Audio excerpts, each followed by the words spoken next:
सब कुछ दिया जरूर उसने,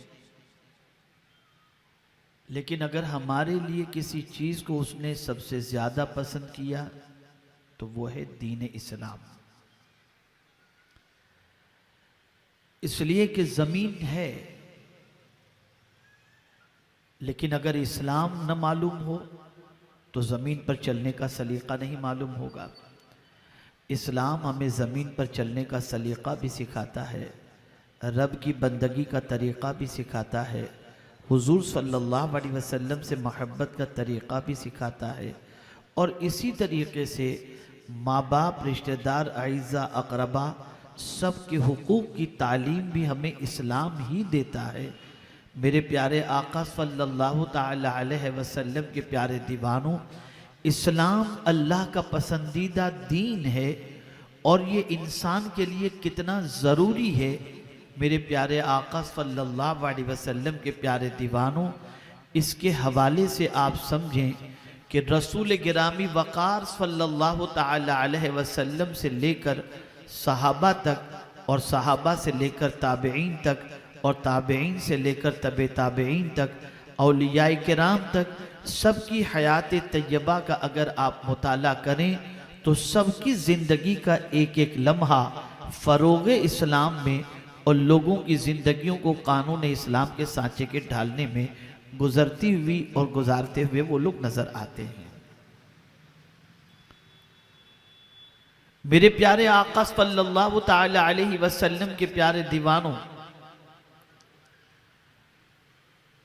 कुरान मुक़द्दस में रब्बे क़दीर जल्ल जलालहू ने फरमाया, उदउ इला सबीली रब्बिक, अपने रब के रास्ते की तरफ बुलाओ।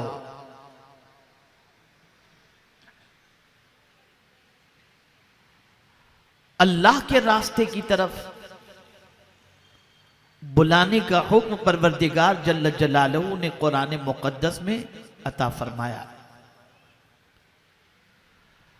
हम अगर आज के दौर का जायजा लें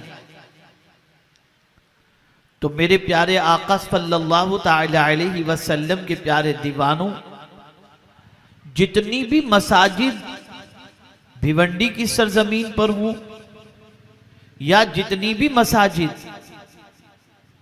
दुनिया की सरजमीन पर हो, हर तरफ से अल्लाह अज़्ज़ व जल्ल के दीन की तरफ, उसके रास्ते की तरफ बुलाने का काम जारी व सारी है।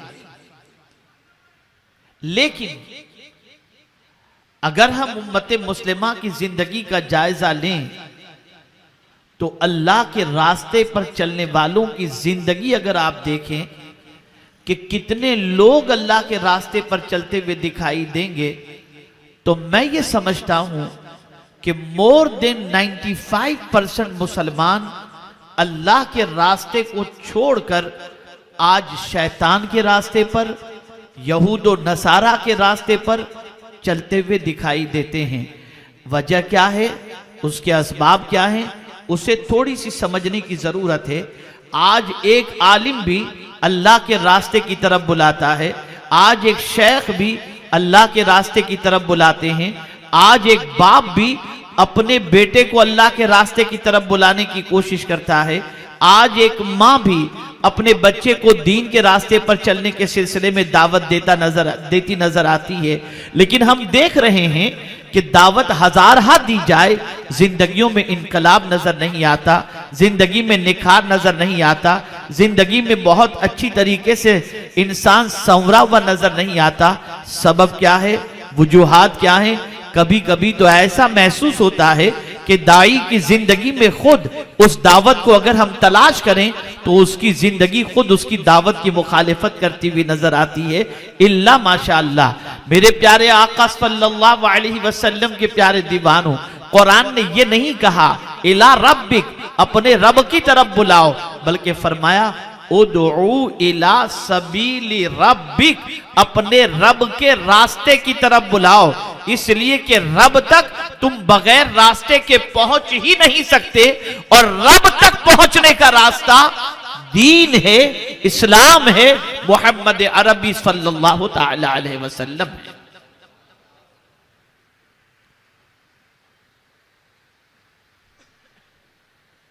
बुलाया कैसे जाए, कौन सा तरीका इख्तियार किया जाए? तो कुरान ने कहा बिल हिकमा, हिकमत के साथ बुलाओ। और मुफस्सिरीन ने हिकमत से मुराद कुरान मुकद्दस लिया। यानी तुम अगर किसी को इस्लाम की तरफ बुलाते हो, तुम अगर अल्लाह अज़्ज़ व जल्ल के रास्ते की तरफ बुलाते हो, तो कुरान खुद दावत देता है कि हिकमत के साथ बुलाओ, यानी कुरान के फरमान के मुताबिक और कुरान के जरिए लोगों को अल्लाह के रास्ते की तरफ बुलाओ। वजह क्या है?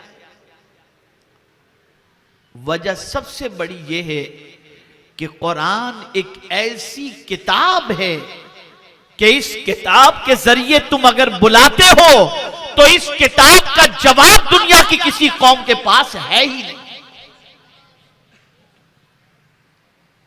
इसकी दलील को कोई नहीं तोड़ सकता, इसकी आयतों का कोई जवाब नहीं ला सकता।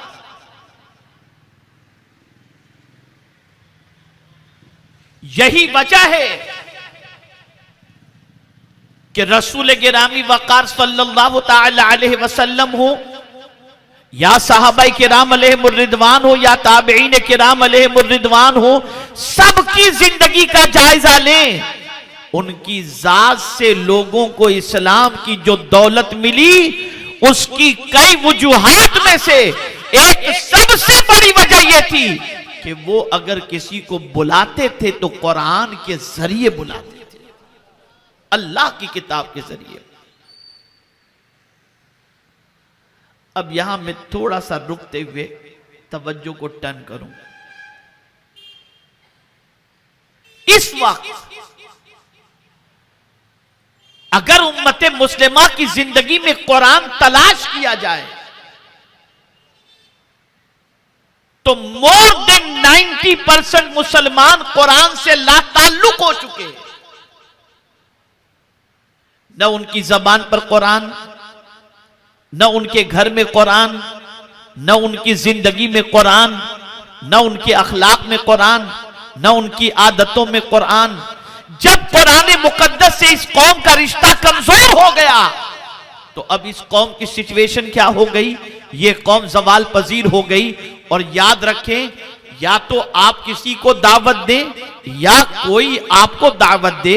जब हमने दावत देना बंद कर दिया तो अब सिनेमा घर मुसलमान को दावत दे रहे हैं, अब बुराइयों के अड्डे मुसलमान को दावत दे रहे हैं, अब ज़िना के अड्डे मुसलमान को दावत दे रहे हैं, अब बदकिरदारी के अड्डे मुसलमान को दावत दे रहे हैं। और जब तक हमारी सिचुएशन ये थी कि हम लोगों को दावत देते थे, किस चीज की दावत देते थे? इस्लाम की तरफ दावत देते थे, अहकाम की तरफ दावत देते थे, दीन की तरफ दावत देते थे, मोहब्बत रसूल की तरफ दावत देते थे, भलाइयों की तरफ दावत देते थे, बुराइयों से बचने की दावत देते थे। तो सिचुएशन यह थी कि बुराई के रास्ते पर जाने वाला हमारी दावतों को कबूल करके वो सीधे रास्ते का मुसाफिर बन जाता, उसकी जिंदगियां बदल जाया करती, उसकी आदतें संवर जाया करती।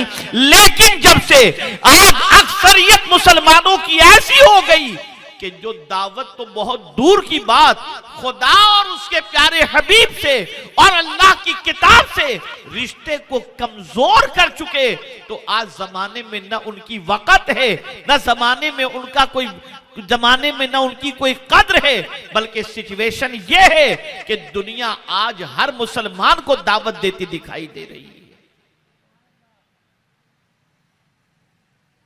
सबील फरमाया गया, उदउ इला सबील रब्बिक, अल्लाह के रास्ते की तरफ दावत दो,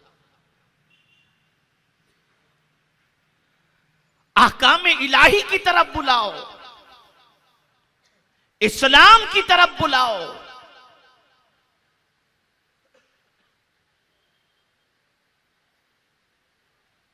और किस चीज के जरिए बुलाओ? कुरान के जरिए। अब कुरान जब पढ़ना ही नहीं आता तो कुरान के जरिए दावत का काम आदमी करेगा कैसे?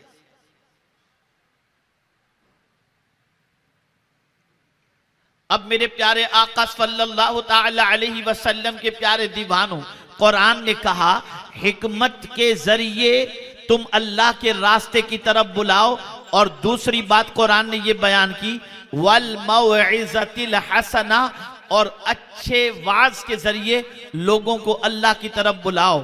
मेरे प्यारे आका सल्लल्लाहु ताला अलैहि वसल्लम के प्यारे दीवानों, ये दूसरा अल्लाह अज़्ज़ व जल्ल ने हमें हुक्म दिया कि पहला हुक्म ये दिया अल्लाह के रास्ते की तरफ बुलाओ हिकमत के साथ, दूसरा हुक्म दिया मौइज़े हसना के जरिए, पता ये चला अच्छी बातों के जरिए लोगों को अल्लाह अज़्ज़ व जल्ल के दीन की तरफ बुलाओ, इस्लाम की तरफ बुलाओ। मेरे प्यारे आका सल्लल्लाहु ताला अलैहि वसल्लम के प्यारे दीवानों, इसीलिए परवरदिगार जल्ल जलालहू ने कुरान मुकद्दस में लोगों से गुफ्तगू के हवाले से जो बताया, तो आप देखें अल्लाह अकबर, मैं हैरान रह जाता हूं कि अल्लाह ने किससे किस तरीके से बात करनी चाहिए उसका पूरा निजाम कुरान के अंदर अता फरमाया। फरमाया वक़ूलू लिन्नासि हुस्ना, लोगों से अच्छी बात कहो।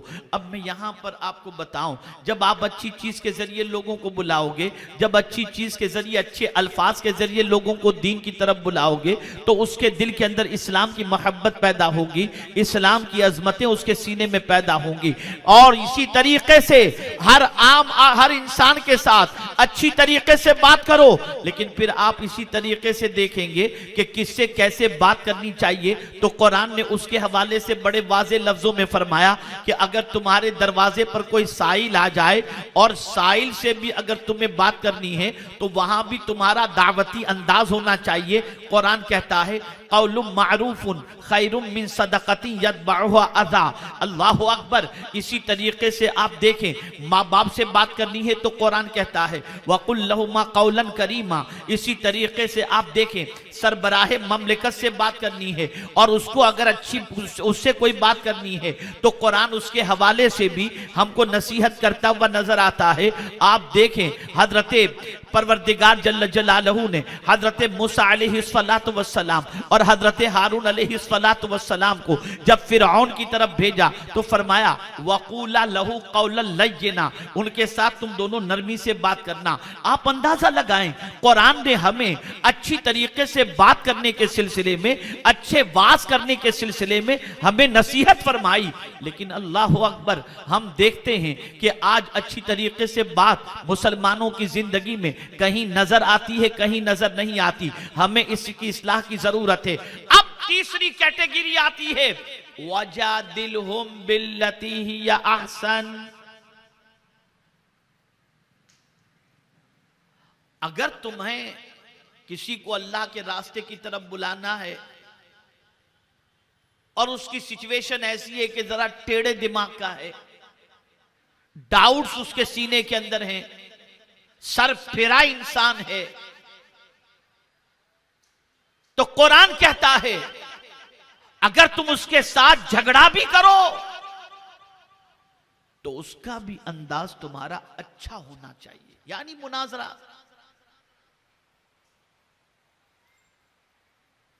अब ये कुरान मुकद्दस में अल्लाह रब्बुल इज्जत जल्ल जलालहू ने इस्लाम की तरफ बुलाने के तरीके हमें अता फरमाए।